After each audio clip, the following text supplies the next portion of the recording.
Chapter 41. The Reflection Tree. The silence in the chamber was not empty. It breathed. A low hum thrummed beneath our feet, vibrating through the stone floor and into the marrow of my bones, as though the room itself carried a pulse. In the center, the miniature tree rose out of the red pool, its trunk pale as bone, its branches too thin to bear the weight of the glow radiating from within. Each leaf shimmered like a dying ember before loosening, drifting, and dissolving into the liquid surface. Ripples spread outward, crimson swallowing gold, and for a fleeting second, it was as if the water remembered fire. I took a cautious step forward, my breath catching in my throat. The air shifted around me, heavy and expectant, and I realized this place wasn't a room at all. It was a memory, preserved and alive, replaying itself without end. The walls, layered in mirrors, pulsed with subtle light, each surface reflecting not just our bodies but something far older. Faces, shadows, stories, fractured timelines frozen in glass. Every glance showed me another version of myself, another version of Ethan. Not possibilities, not illusions, realities we had somehow escaped or hadn't. My hand hovered over the nearest mirror. In it I saw myself in a white dress, the silk torn and stained with crimson, the bouquet withering in my grip. My reflection's eyes held a sorrow I didn't yet know how to name.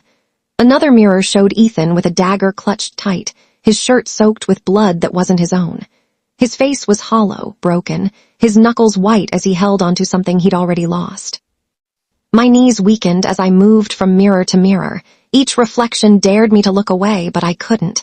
They weren't ghosts. They were warnings. Behind me, Ethan's breath hitched. He stepped forward, his hand trembling as he reached for mine. His palm was warm against my cold skin, grounding me, anchoring me in the storm of shifting realities. His voice was low, cautious, but it cut through the hum. "What is this place?" I swallowed hard, my throat dry. The words formed before I had time to think, rising out of me like instinct. "The forest's root, the beginning. I think this is where the curse was planted, where Marietta bound herself to the land." My voice barely left my lips before another sound rolled through the chamber. It wasn't loud. It wasn't thunderous. Yet it filled every inch of the room, absolute and undeniable. Not bound, buried. The mirrors quivered, their surfaces rippling like disturbed water. The farthest one darkened, swallowing its reflection until only a void remained. Then, like silk torn open, it split, and a figure stepped through. Barefoot, silent, draped in a gown of red leaves that rustled, though no wind touched them. She moved like she had always been here, like she was made of the chamber itself. My chest constricted as her face caught the light. It was my face. Older, wilder, the sharp lines of her cheekbones carved deeper, her dark eyes gleaming with storms I hadn't yet endured. Her hair spilled down in tangled waves, threaded with moss, as though she had walked through centuries of forests and carried their remnants with her. Every step she took sounded final, like the strike of a bell. She stopped just short of the pool, tilting her head at us as if we were the intruders. Then her lips parted, and her voice came, calm but edged with the weight of countless years.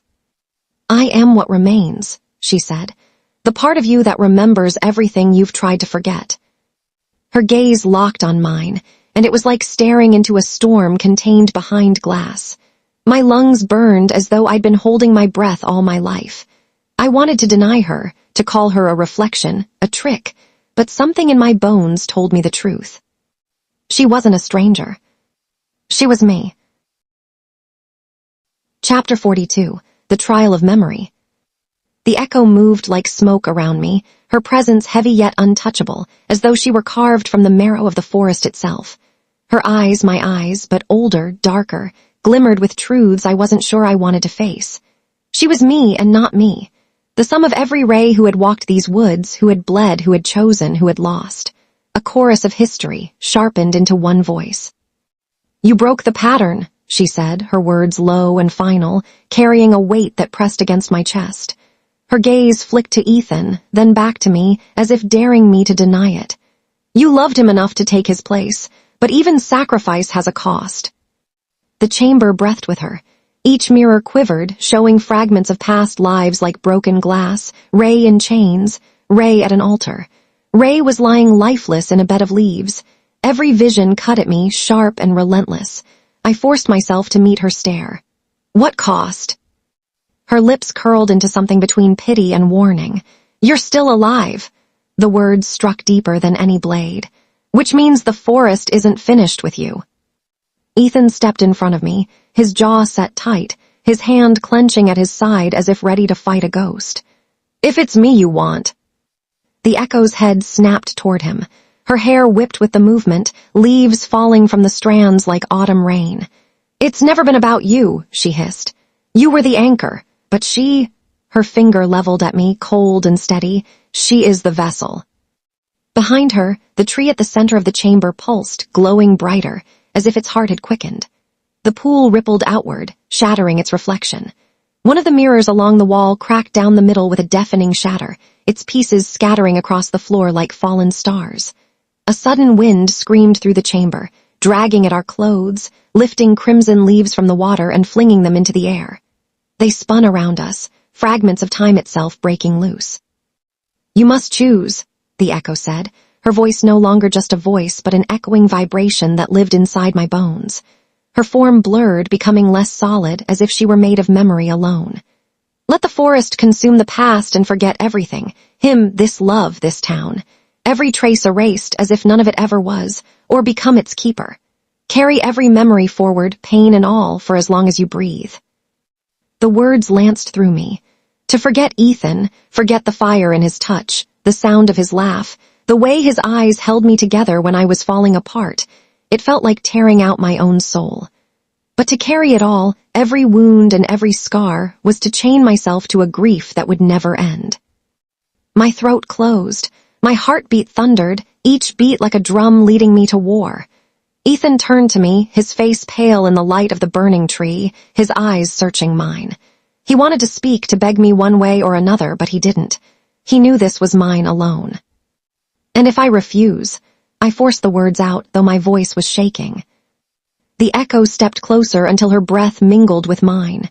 Her eyes softened, almost human again. Then the forest takes him back, she said, her tone so quiet it could have been mistaken for mercy. As it always has.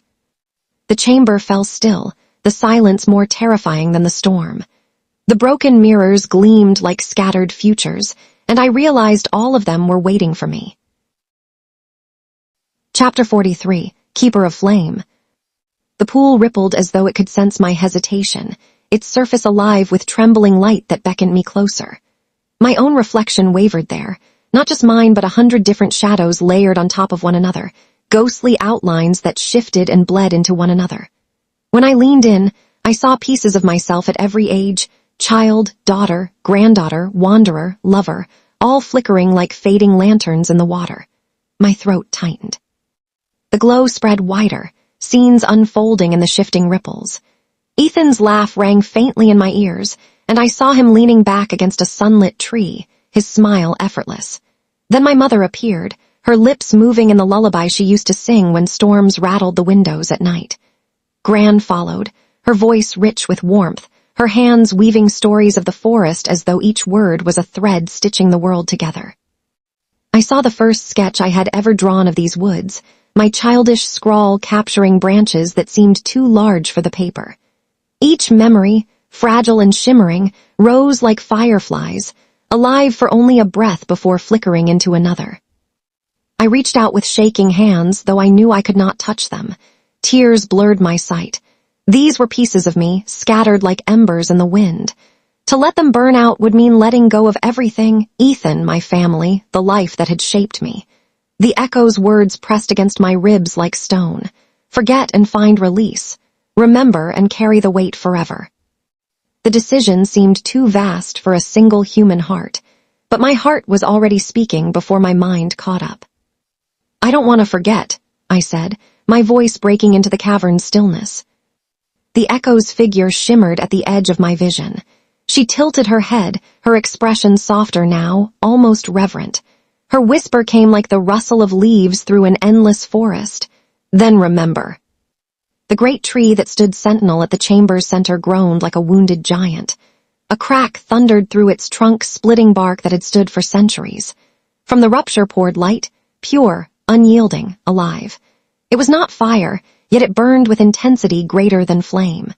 The cavern flooded with its radiance until every shadow fled, the mirrors going utterly still, their storms extinguished as though bowing to the tree's command. I stepped forward. The pool welcomed me, rising around my ankles like molten glass. It was hot, so hot that my breath caught, but it did not sear. Instead, it pressed into my skin with the weight of memory itself, heavy but bearable, fierce but purposeful. I choose to remember. The words came out as a vow, trembling yet unbreakable. The echo lowered her head as if acknowledging the gravity of my choice. Her outline began to thin, unraveling into threads of light that dissolved into the air. Her presence lingered, vast and sorrowful, but she was no longer here. She had become part of the silence. "Ray," Ethan's voice broke the stillness like an anchor thrown into deep water. He rushed to the pool's edge, his hand outstretched, his eyes wide with fear and awe. "Ray, what's happening to you?" I wanted to tell him I was still me, but when I glanced down at the surface, my breath stilled. My reflection no longer belonged to one girl. Faces shimmered in the water, countless faces, every Ray that had walked these paths, every ancestor who had bled, loved, lost, and returned to the forest's soil. They moved with me, breathed with me. I was not separate anymore. I was the vessel, the keeper, the flame. A surge rushed upward from the water, threading through my bones. It was too much, too vast, too endless. I screamed, but it was not from agony. The sound ripped through me because there was no other way to release what was filling me. Power, memory, grief, love, history, all colliding inside a single body. My hands shook violently as light spilled from my skin, arcing upward into the cavern, making the air hum with resonance. Ethan stumbled back, shielding his eyes, but I could feel his presence, his heartbeat pounding against mine across the distance. I clung to it, that tether, the reminder of why I had chosen this path. And then, silence. The pool stilled. The tree's core pulsed once, and then dimmed to a low, steady glow. The cavern was hushed, empty, waiting. My reflection steadied, and for the first time I saw all of them, my lineage, my echoes, standing within me, and I knew with bone-deep certainty I had become something both fragile and infinite. The Keeper of Flame. Chapter 44, In the Wake. When I awoke, the world felt impossibly quiet, as if it had been holding its breath while I drifted somewhere between life and memory. The ground beneath me was soft with moss, and above me the sky stretched open, blue and still. Beside me, Ethan knelt in the grass, his face pale with worry, his hands trembling where they hovered above mine as though afraid to touch me and break the fragile spell of my return. For a long moment, I simply stared at him, at the relief etched into his eyes, and I wondered how long he had been waiting there, watching, praying. The clearing itself seemed transformed. The air shimmered faintly, as if warmed by an unseen fire, and at its center stood the sapling, no longer fragile or thin, but taller, sturdier. Its bark glowed faintly gold, and its leaves had shifted, not to the deep crimson of the past, but to a radiant blend of red and burnished gold, like autumn captured in living form. Something about its presence calmed me, as though it were an anchor tying me back to this world after drifting too far into another. "It's done," I whispered, my voice hoarse but steady. The words carried a weight I didn't fully understand, yet I knew them to be true.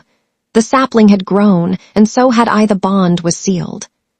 Ethan reached for me then, unable to hold back any longer, his hands slipping beneath my shoulders to help me sit. His touch was warm, grounding, and I leaned into him instinctively, letting his strength steady me. "You were gone for hours," he murmured, his voice rough, strained from worry. "I couldn't wake you. I thought I'd lost you." I lifted a trembling hand to his cheek, brushing my fingers along the sharp line of his jaw. The warmth of his skin made tears prick my eyes, a proof of life I hadn't realized I needed. "I went into it," I said softly.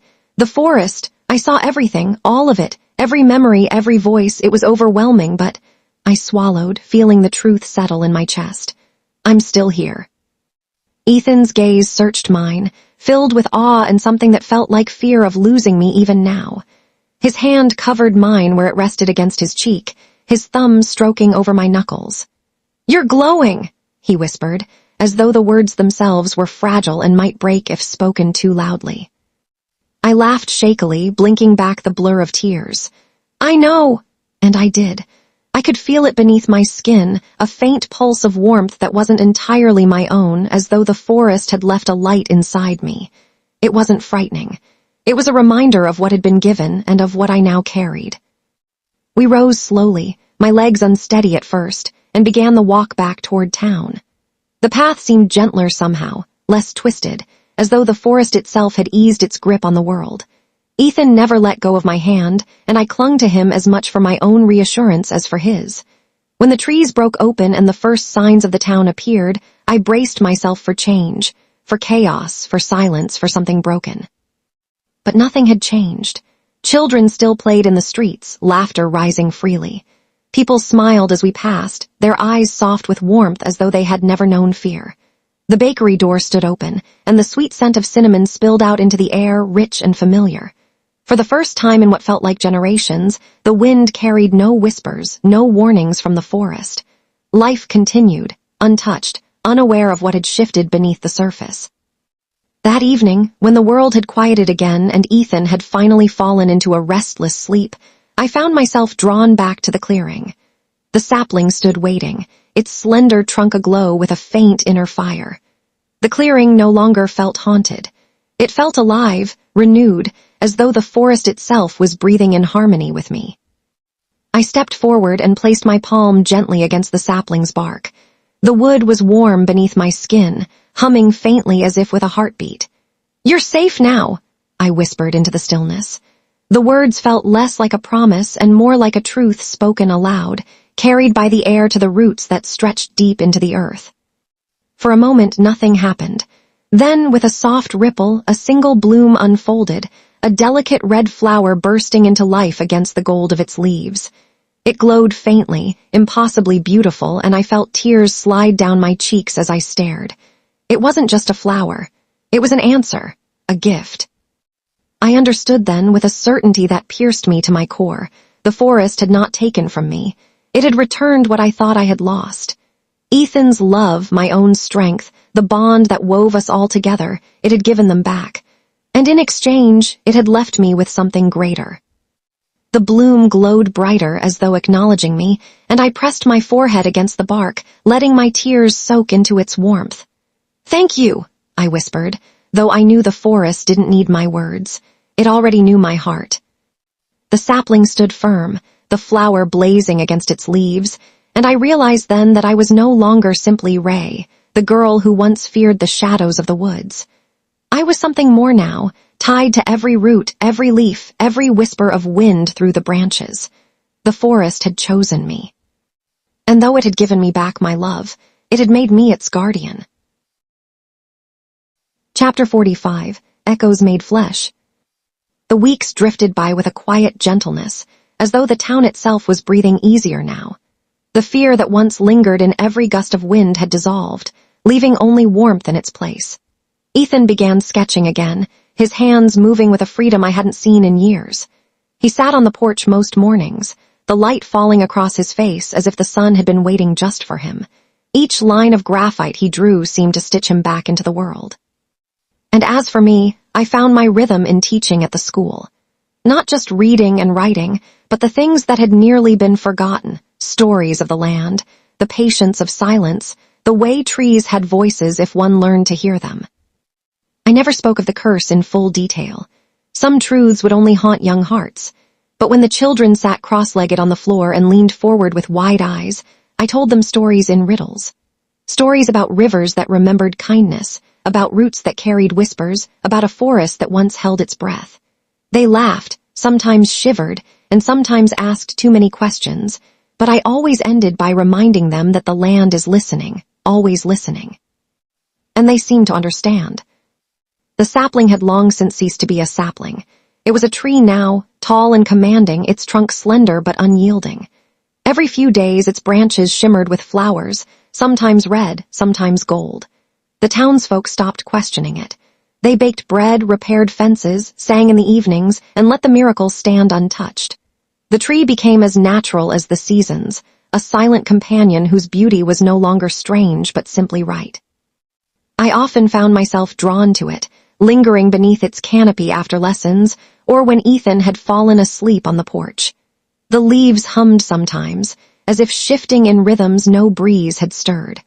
I wondered if the forest was still speaking through it, or if it was only my own heart answering back. Then one late afternoon, as I was finishing notes for my next class, I heard a knock. It wasn't frantic or hurried. It was steady, familiar. My pulse caught before I even moved. Slowly I opened the door, and there he was. The man in the gray suit stood on my porch as if he had never left. His expression was calm, his eyes carrying that same weightless depth, like he'd stepped straight from the space between worlds. "You passed," he said, his voice smooth, as if we'd been picking up a conversation paused only yesterday. "You became what the forest needed." "I didn't do it for the forest," I told him, my voice low, my hand still clutching the doorframe. "I did it for him, for Ethan." For the first time, the man's mouth curved, just slightly, as if the concept of a smile was something he wasn't used to wearing. "That's why it worked," he said simply, as though that truth was a key only I could have carried. He reached into his coat and drew out a small envelope, placing it in my palm. It was surprisingly warm, as though it had been pressed against sunlight. When I opened it, I found a single red leaf, flattened and preserved, its veins glowing faintly as though still alive. It pulsed softly, almost like a heartbeat. "Others will come," the man said. His tone was not warning but a promise. "Other towns, other forests, some cursed, some calling, you'll hear them." His gaze lingered on me, unwavering. "And you'll know when it is time." I looked at him, the questions bubbling in my chest. "Why me?" My voice trembled, caught between gratitude and fear. "Why am I the one chosen?" His reply was simple, yet it felt like it echoed far deeper than the words themselves. "Because you remember, and because you loved without condition." He said it like it was the most obvious answer in the world, and perhaps it was. He turned to leave then, stepping lightly down the porch steps as though the earth itself made room for him. But at the edge of the path, he paused. He glanced back, his eyes gleaming with something almost human. "Oh, Ray," he said. "Yes," my throat was tight. "Keep drawing," he said softly. "The trees like it." And before I could speak, before I could breathe another question, he was gone. The woods swallowed him whole, the leaves folding behind him as if he had never stood there at all. I stayed on the porch long after, the red leaf trembling in my hand, its pulse echoing faintly in time with my own. The night crept in slowly, stars kindling above, and though the world felt the same, I knew it had changed. I had changed. The forest had not finished with me. It had only begun.